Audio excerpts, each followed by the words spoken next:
Welcome back, everybody, to another edition of the Fatboyz Dynasty Podcast, hosted by the Fantasyholics Podcast Network.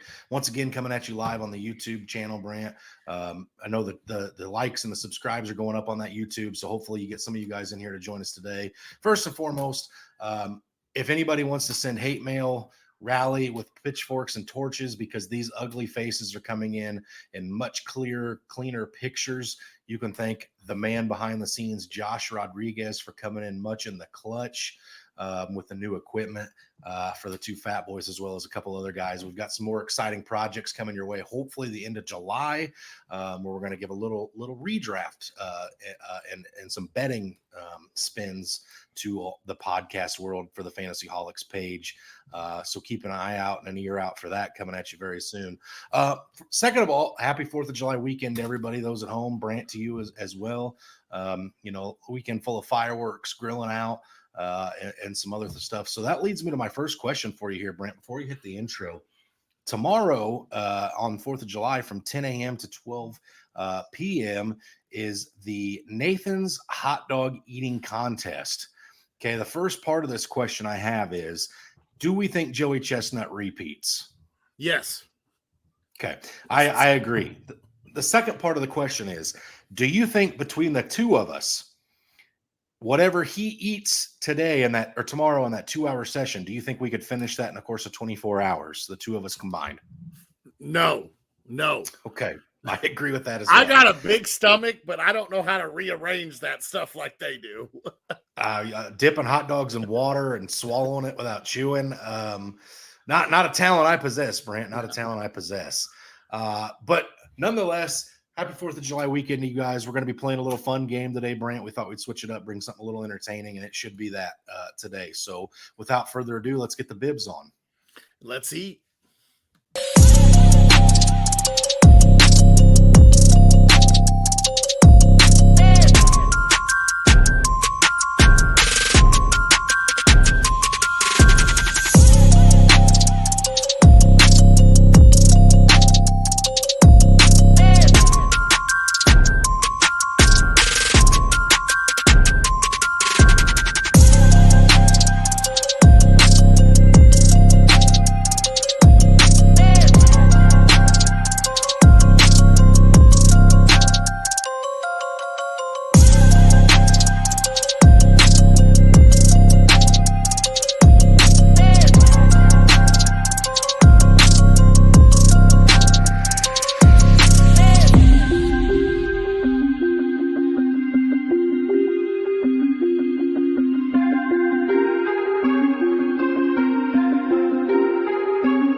Yeah. All right, Brant. So here we are. We're going to play a little Dynasty Startup ADP.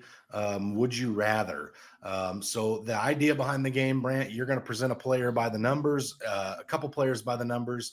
Tell me what their current ADP is. And then from there, we will decide on which player we'd like, the other person would like, and then we'll reveal the names after we get a guess in, and we'll see if we stand pat on our choice or if we'd rather change things. Okay. So Brant, do you want to lead us off? You want to start us with your quarterback position? Yeah, let me start you with my quarterback. The first one I got is a 29-year-old quarterback. He averaged 17.8 fantasy points per game last season. Those are in the games that he played in. He was the 95th player off the board. Not a whole lot changed in his offense. They did add another wide receiver 3, maybe 2, and a brand new OC. That was about the only change you saw with this team this offseason. They did lose their starting running back, but I don't think that really affected the quarterback too much. And then the other one lost his starting running back as well. I'm not sure how much that's going to affect him as a quarterback. He's 34 years old. He did 17.9 fantasy points per game, and he's going as the 147th player off the board. So almost, just almost 50 spots exactly. And like I said, they added a brand new wide receiver to their team, though, in the draft. And did lose their number 2, but they added somebody that's younger and more explosive in my mind. So do you go with player A or player B? I think Brant, just due to age, I think I want player A. Okay. All right. Well, player A is Dak Prescott. Like I said, he lost Zeke, which in my mind doesn't affect a whole lot of his pass game. Adding Tony Pollard could help out a little bit more. Player B was Kirk Cousins. This is a guy that you and me both have talked about and how he's a safe guy almost to own it. And he averaged, that 0.1 fantasy points per game, above Dak there. And with the new explosive weapon, I know the contract is going to be an issue there for Cousins coming up. But yeah, those were my two quarterbacks. I didn't, when I broke down some numbers, I go, okay, these guys are really close and it's still 50 spots. So if you do miss out on Dak, though, just remember that later that's right where you're starting to see that little hump is where Dak is. And just remember, if you miss out on him and you want to, fill out the rest of your roster, this guy down here did average one more fantasy point, or not one more, a tenth of a fantasy point better than him per game. So it's not a whole lot of difference, and it's almost 50 players difference. So you're talking almost 5 different rounds. Okay. All right, Brant. So I'm going to go to my quarterback position with you here. And these guys are being drafted about a round apart right now. The first one is quarterback. He's being taken as the 132nd pick off the board. His offense, it has a lot of unproven pass catchers, but a very good pass catching running back. Okay. Last year, he completed 317 passes for 3,205 yards, 15 touchdowns, 5 interceptions, 708 rush yards, and another 7 touchdowns on the ground. All right. Player B has 2 wide receiver ones on his team. Not much turnover there. 259 completions last year, 3,548 pass yards, 25 touchdowns, 8 interceptions, only 70 yards rushing for this player. So player A had a total of 22 touchdowns with his rushing numbers included. Player B had a total of 25 touchdowns, again, with 0 on the ground. So there's room for improvement there. Which would you rather have? I think I'm going to go. What was the ADP of the second one? I'm sorry. Excuse me. 1 second. He is going off the board at the 3rd pick in the 9th round, Okay. which is equivalent to the 112th player off the board. So there's about a round difference there between the guys. Give me that. Give me the second guy with the improvement and the 2 number 1 wideouts there. Okay, Brent, you just chose Tua Tagovailoa over Daniel Jones. I'm going to stick with that as long as Okay. Tua stays healthy. I absolutely love him. And as long as he stays healthy, that's the thing. So get the man some padded helmets and everything, and let's hope he doesn't turn into was that old Bully Ray from Varsity Blues, where the countdown's coming up on the scoreboard of how many more concussions he has. So Brent, let me ask you though, with his health as a concern, do you take him still in a dynasty startup over Daniel Jones? At that round, you're almost taking him as your second quarterback. So yes, I do. Okay. Either one of those guys I think are very good second quarterbacks. And now, mind you, we are talking 1 QB leagues, 12 team. You got to throw that out there as we're talking about when they come off the board. But yeah, as that, I do still take him there. Okay, fair enough. Let's get into the running backs, Brant. All right, so we're going to running backs. 22 years old is my first one here. New addition to the backfield, brand new wide receiver weapon. They are in a run first offense, although the QB did really open it up last year. But he only this is where one of my biggest things is he averaged 14.3 fantasy points per game last year, but he only had 35 targets in the 15 games he played in. He had 35 targets in 15 games, but averaged 14.3 fantasy points per game. He's going off as the 55th player off the board. Now, we'll come down here. 2 years older, 24 years old. He's going as the 84th player off the board, so you're almost 30 spots different there. He was a backup last year. He's taken over the lead role this year. There's really not a whole lot behind him. And as a backup last year, he saw 58 targets as a backup, mind you. So he already saw 20 plus more targets as a backup. He finished RB 36 again in PPR leagues. He only averaged 8.5 fantasy points per game as a backup last year. So do you go with player A or do you go with player B here? Well, Brant, I feel like I'm cheating because I know who these two players are, but I still have to go with player A, even though I don't like the situation. You're getting ready to explain that to everybody else. Yeah, player A is Kenneth Walker. And the situation, coming from a Seahawks fan, I'm wearing my new Father's Day shirt here. It's got the Seattle Seahawks on the front. It's got the K9 and my last name on the back. My wife had it custom made for him. I'm absolutely a huge fan of him. But for fantasy wise, I'm not sure I'm sold on how it's going to go with the addition of JSN and the addition of Charbonnet. I just don't feel like he's even going to be involved in the passing game anywhere near that 35 targets. I don't even think he sees that next year. His explosive ability for 20 plus yard runs are absolutely phenomenal. We saw that his touchdown ability is amazing. So, but the second one here is a guy that I'm absolutely all on. And when we start talking about breakouts and why, this is one of the guys that I'll be talking about a lot. And I'm taking player B, even though he's 24 years old and 2 years older. And that's Rachaad White. There's nothing there to affect him. Really in the backfield right now. I know there's been talks of the addition of Cook and maybe Elliott and maybe bringing Fournette back. I know there's been talks of that, but right now there's not a whole lot behind White except for Keyshawn Vaughn, which I mean, what's he done really? But Rachaad White's a guy that I'm going to be taking a lot of. I'm getting a lot of stock in our new startup. I did take him, or I looked at him up, but obviously we had a Bucks fan who went a little higher. You ended up getting him. I think our Bucks fan took Keyshawn Vaughn, didn't he? But either way, there's not a whole lot there. Rachaad White's a guy that I absolutely love.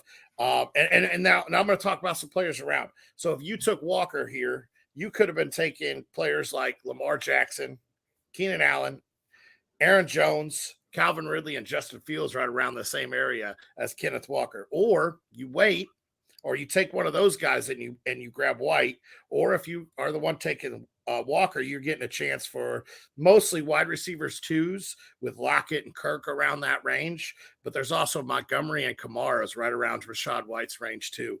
So there are players to pivot in both spots there. And one of the main reasons is, like you said, you wanted player A. I would love to have player B.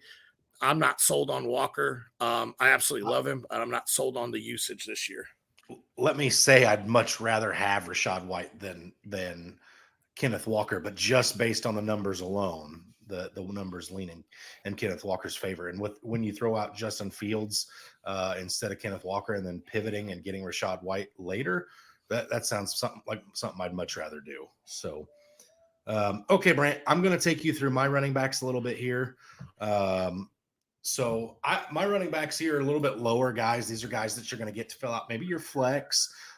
Maybe if you go super wide receiver heavy, whatever the case may be, these are the guys you're going to get later to fill out your roster.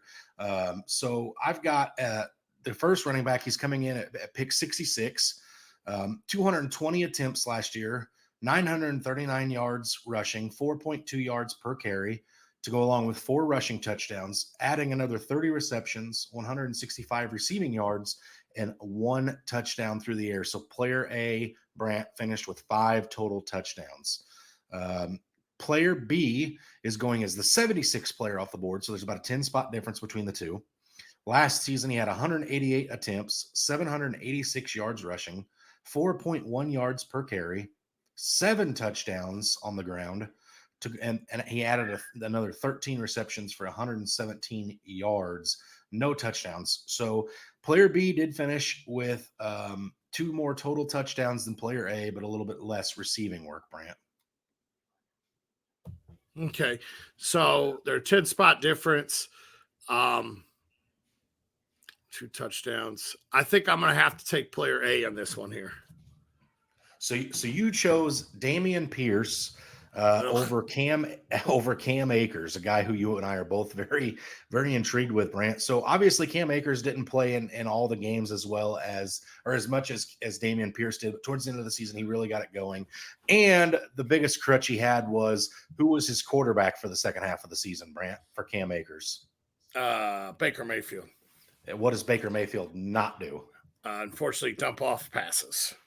Correct. So I think Cam Akers' numbers go up a little bit as far as receiving game, and his running game should be a little bit stronger as well, with Cooper Kupp hopefully back on the outside, and a healthy Matthew Stafford not having shoulder limitations. I take Cam Akers over Dameon Pierce on a startup all day, especially when there's a 10-pick difference. So at that 66 spot, instead of drafting Dameon Pierce, I'm probably able to add another wide receiver. Maybe I attack my tight end spot, and then I come back and get Cam Akers around later. Yeah, I'm taking Cam Akers too. Now that you say the names, I'm not a fan of Pierce this year. I think Singletary cuts into a lot of his work. So yeah, I'm taking Cam Akers as well. So let's pivot over to the wide receivers here, and mine are a pair of teammates. So last year, this guy he's 27 years old, averaged 13.1 fantasy points per game. 2 touchdowns, 6.72 yards per target last year. Saw 94 targets in 13 games. He's going as the 34th player off the board. Mm-hmm. Now, this guy, next guy, 25 years old, 2 years younger, averaged 13.4 fantasy points per game, 8 touchdowns, 8.9 yards per target, had 114 targets in a 17-game span, and is going 20 picks later at number 52 off the board. So like I said, this is a pair of teammates. One did see 17 games, one did see 13. And I'll go into a little more of a breakdown once you pick this, because if I start breaking it down right now, I'm going to give away the names real easy. I know you know them, but I'm going player B, I think, honestly. Player B is Brandon Ayuk. So player A is Deebo Samuel. And we talked about this a little bit earlier this week when we were talking about some redraft stuff. And Deebo, I don't trust in his numbers. His numbers went way down when Christian McCaffrey got there.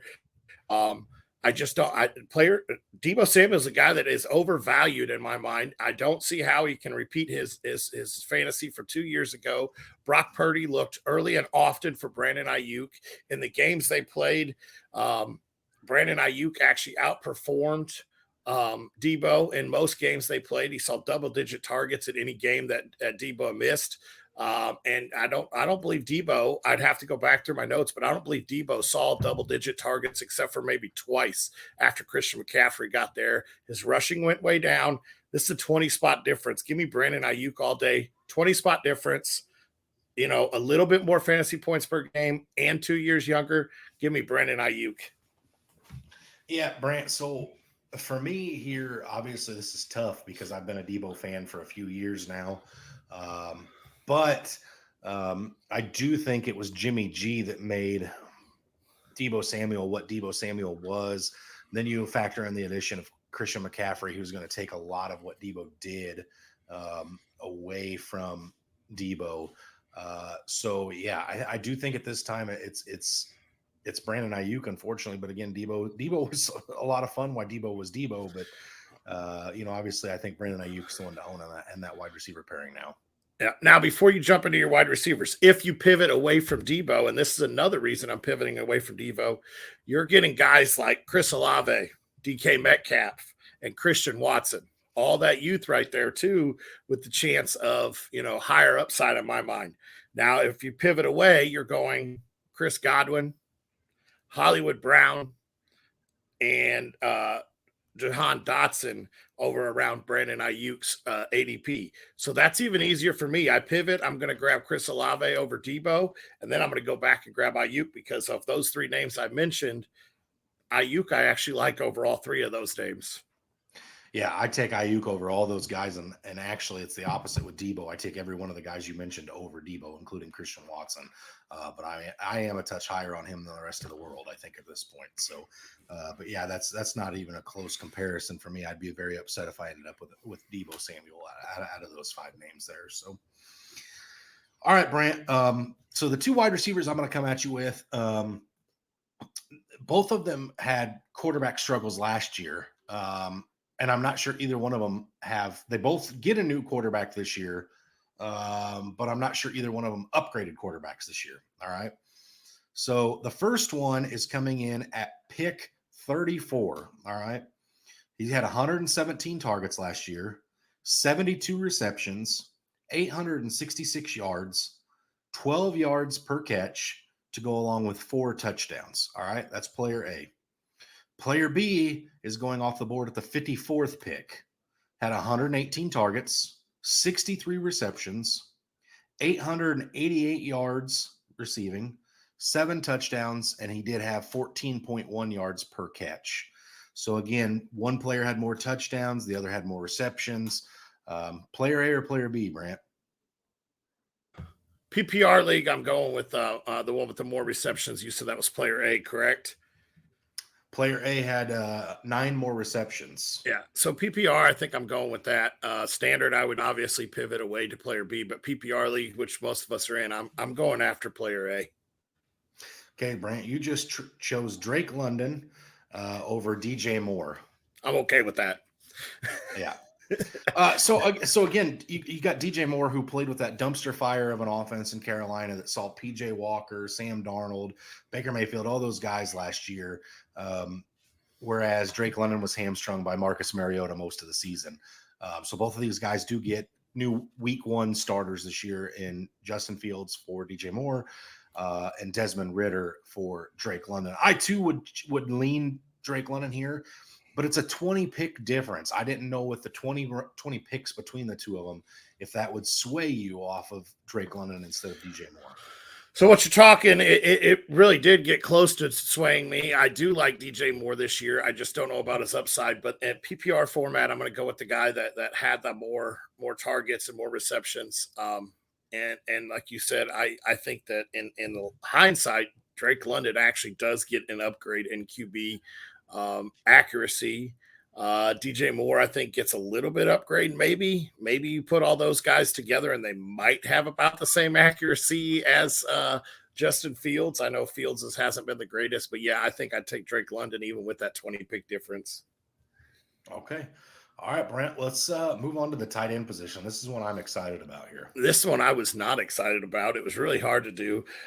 So my first one here, my first one here is player A, and he is 30 years old, and he played in 9 games last year, mind you. So he did have some injury trouble. He has finished as a top 5 tight end twice in his career. He averaged 9.8 fantasy points per game. He's at a new team. He is with the new team that he's in. They do not have a true number 1 wide receiver. Struggling quarterback. Prior to last year, his new quarterback did start coming on strong last year. And he's going as the 80th player off the board. Now, mind you, I did flip these back. So my player A is actually the lower ADP or higher ADP. Sorry. So my number 2, player B, is 27 years old. They added 2 more wide receivers to the team on a offense that has a struggle passing quarterback. And they are a run first offense, and he's going as the 30th player off the board. So he's going relatively early for a tight end. He's, like I said, he's 27 years old. He did finish as a tight end 4 last year. He averaged 12.7 fantasy points per game in 15 games, but they really did not have a true wide receiver on their team at all last year. And so he was really the only target there. So player A is on a new team. He's going the 80th overall, and player B is going 30th overall. And they added a lot more weapons there. Let me take player A just on the ADP difference alone. Player A, now mind you, it is a 3-year difference, 30 to 27. Player A is Darren Waller. And this is a guy that I absolutely have huge expectations for coming into this year. Like I said, he's had plenty of time, and we've seen him do excellent, and I expect that offense to really open him up back to his old ways. Player B was Mark Andrews. And like we've talked about multiple times, is the addition of those wide receivers and a quarterback that doesn't really throw the ball a whole lot. I think you have to go player B here. I think Mark Andrews is a guy that I'm extremely fading this year and fading him quite hard.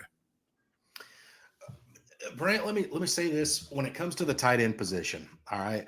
My 2 cents on this is, even in a dynasty startup ADP today, if I can't get Travis Kelce, all right, I'm not sure I want to take a tight end before I fill out the rest of my starting lineup, just because the value from, say, tight end 5 to tight end 12 are really quite similar, honestly. And when you start throwing out the names, it's really just a crapshoot of which tight end is going to burst. So I'd almost rather punt on the position and grab somebody that's, say, an established tight end that's maybe Darren Waller's age, somebody like Darren Waller, for example, and then later in the draft grab a Sam Laporta, a Dalton Kincaid, something like that, to try to maybe hit for the future as well. But again, if you don't get Travis Kelce in this, Brant, your tight end isn't making a big difference when you play anybody else each week. They're going to be interchangeable. Yes, Mark Andrews is capable of having a 25-point week, okay, but so is Cole Kmet, or so is Kyle Pitts if he ever plays a game. But they're not capable of doing that week in and week out, much in the way of Travis Kelce. So again, if I don't get Travis Kelce, I'm not taking a tight end, I don't think, in the top 10 rounds. It would really have to be a force your hand, the run's going, and I'm getting scared of what's left for me to do it. Like, I don't want to start the season with Gerald Everett as my starting tight end, I guess. So I would do it before the run got that bad. But this is just a position that it's hard. Unless it's a tight end premium, Brant, I just don't put a lot of stock in the tight ends. Absolutely, I feel the same way. Is pivot off tight ends. I think, like you said, Kelce, maybe Pitts. You could see me maybe pivot early for, just because his youth and the offense is on the upswing. But really, those are the only two names that you're going to see me probably leap for in a draft prior to later rounds. Okay. All right. Fair enough. All right, Brant. I'm really excited to come at you with my tight ends because I'm wanting to play Stump the Chump with you here. Let me see if I can catch you up on this. I don't know if I will or not. All right. First player is coming off the board at the 71st overall pick. Player A. Player A had 69 targets, 55 receptions, 702 yards, 10.1 yards per catch to go along with 3 touchdowns. Player B is coming off the board at pick 88. Okay, so 17 picks between the two of them. 98 targets last year on his offense, 63 receptions, so 6 less receptions than player A had target-wise, 732 yards receiving, 11.6 yards per catch, 2 touchdowns. Really, in both those tight ends, I'm not a big fan of. Obviously, the red zone work isn't Yes, the you greatest. are. Yes, Red zone work is just very scary with those. I have a feeling player B, I think I know who it is. I'm going to go. I think it's David Njoku is player B. Okay. All right. I could be wrong, but I think it's just because of waiting on tight ends. I think I go with player B on this one. Okay, let me tell you, both of these tight ends last year finished as tight end ones in a 12-man league, Brant. Does that change anything for you? No, I still think that because of the later ADP, I think I'm taking tight end 2 or tight end B. I agree with you. Tight end B was the right pick. Last year, he finished as tight end 8. Player B was tight end 12. And I also would pick player B over player A. Brant, you just chose Pat Freiermuth over Dallas Goedert. Wow. Okay. Well, Goddard took me to a championship. I guess it's time to pivot away from him. Now we got to mention that Goddard did miss some time last year. He did. But there's a lot of weapons there, and they added another pass catching option with DeAndre Swift. Penny was okay in the pass game. Gainwell's still there. Devonta's still there. AJ Brown's still there. And Jalen Hurts' legs are still there. So Goddard's a guy that could see, about the same stats next year, even though he missed time last year. I'm definitely happy with taking Pat Freiermuth. Okay. I agree, Brant. Again, I think Kenny Pickett takes another step forward. Pat Freiermuth is going to be a huge red zone threat this year, I believe. I think Pat Freiermuth's a tight end you could draft in a dynasty startup and be pretty comfortable with your tight end for a few years to come here. So, Before I get into my extra one, Brant, because I did have one, I could not help myself. Do you have any that you want to discuss? I don't have any more. Those were the main four that I went with. It took me a little time to try to find a good ADPs around, so I kind of limited myself on this one. Unfortunately, Okay. there's probably other names out there that I could have done, but I kind of limited myself. Hey, it's 4th of July weekend, right? We're fireworks, pool, barbecuing. You ain't got to make up excuses here. It's all good in the hood. We know you put in the work. All right, Brant, I'm coming at you. This is a wide receiver position. These dogs are both top heavy dogs. All right. These are guys that you may get as your wide receiver one in a dynasty startup. All right. So player A is coming in at pick 13. Okay. 1-3. Last year, 146 targets. 106 receptions, 1,161 yards receiving, 10.9 yards per catch, 6 touchdowns. Player B coming in at pick 19, so 6 picks in between these guys. 147 targets last year, so one more target. Only 88 receptions. Excuse me, 88 receptions. So 18 less receptions than player A. 1,103 yards, 13.2 yards per catch, 4 touchdowns.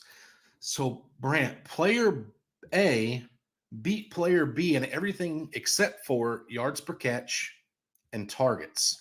So, essentially, player A beat player B in every fantasy meaning aspect last year. Which player do you choose? Both still have the same quarterback this year. Negative. Player B is getting a new quarterback. I don't want to give too much away, but he's getting a new quarterback. Okay. Well, though both the names are wrong, I thought player A you were going to say was getting a new quarterback. I thought it was Adams and DK, but apparently I'm wrong there.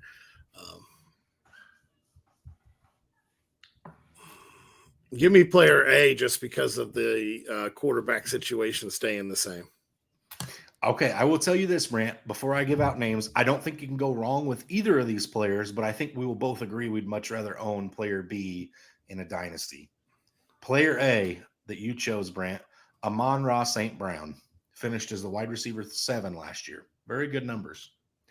Player B, Garrett Wilson of the New York Jets playing with Aaron Rodgers this year. Do you change your answer? I did.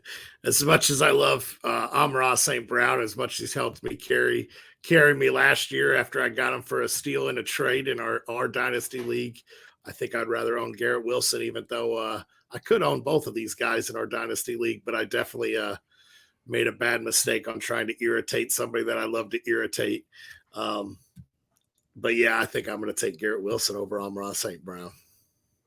Listen, Brant, you and I are in the minority here. Most of America still would rather have Amon-Ra St. Brown than Garrett Wilson. I think this is the last year you see that happen, just because it's relatively unproven with the Jets. But I for sure am much, much, much higher on Garrett Wilson long-term than I am Amon-Ra St. Brown. But they're both good players. Obviously, they're both capable of putting up really good numbers. Jameson Williams possibly emerging in the long run kind of scares me a little bit. And Aaron Rodgers is only a short-term gap answer for the New York Jets. So Zach Wilson's going to have to improve for this to stay the same. But I do think Garrett Wilson is trending into that wide receiver 3 number behind Justin Jefferson and Jamar Chase in my neighborhood. And again, the only reason I put that there, Brant, is they're going off the board wide receiver 7 and 8 right now, or 6 and 7. I'm sorry, 6 and 7 in dynasty startups. So they're right next to each other. It caught my eye. I was like, man, I can't be the only one who thinks I'd rather have Garrett Wilson here. But yeah, the numbers for Amon-Ra, until I sat down and wrote them on paper, they really surprised me. I just seeing St. Brown go that early is crazy in my mind, because in my mind he should be going. I know his numbers are there, but he should be going in my mind a little bit later, just because I mean you talk about Rodgers being a short-term answer. I think the quarterback Goff there is a short-term answer too. I know we've already seen this short-term. They did draft Hooker, and like you said, Williams is there. Yeah, I'm definitely sticking. I think Garrett Wilson will be making a huge name for him this year. And the Jets have been on the upswing lately, and I think they're doing all the right things right now. So I was right initially. They were going off the board at 7 and 8. So in front of the two of them, you have Stephon Diggs at 6, Jalen Waddle 5, CeeDee Lamb 4, AJ Brown 3, Jamar Chase 2, Justin Jefferson 1. The only one I really question being up inside that top 5 is Jalen Waddle. I'm not quite sure with Tyreek Hill there that I fall in line with that, but the rest of those names I could see being in front of those guys for this year. But next year, again, like I said, I do think Garrett Wilson flies up that board, Brant. Yeah, I think Diggs and Water are the two names that maybe I would put behind Wilson. Like you hit the Waddle on the head. Diggs, I think, is that Bills offense. I don't want to say it scares me. It's very explosive, but the way that they play sometimes scares me. I know Diggs had some down games last year, and like I said, you and me have both talked about this. We think Garrett Wilson ends up being a top 5 wideout this year. And going as what'd you say, the 19th player off the board for him? Yes. That's in my mind is almost a steal for a lot of players. You're looking at him possibly being your wide receiver too, and that's you get Diggs and Wilson, and you pair those two together, you're looking at 2 top 5 wide receivers. Imagine going in your first round and taking Justin Jefferson and somehow getting Garrett Wilson in the second round. Mm-hmm. I mean, my goodness, Brant, talk about being set up for the future. Mm-hmm. Absolutely. Jefferson or Chase there, and adding Garrett Wilson. You're talking, like you and me have said, top five wide receivers. You have 2 of them for multiple years to come in my mind. Absolutely. All right, Brent. So I think that wraps up the ADP Would You Rathers. Before we get out of here, I do want to say, those of you who are lighting off fireworks this weekend, do it responsibly, right, Brent? It's hard to cut a steak when you're missing digits. So just, be responsible this weekend. It all goes back to being able to eat the food that we need to nourish our bodies. Or maybe that's just for me that it goes back to food. I don't know, but be safe, everybody. Have a happy 4th of July weekend, Brant, and the rest of America. Absolutely. And as always, stay hungry and stay fat, my friends.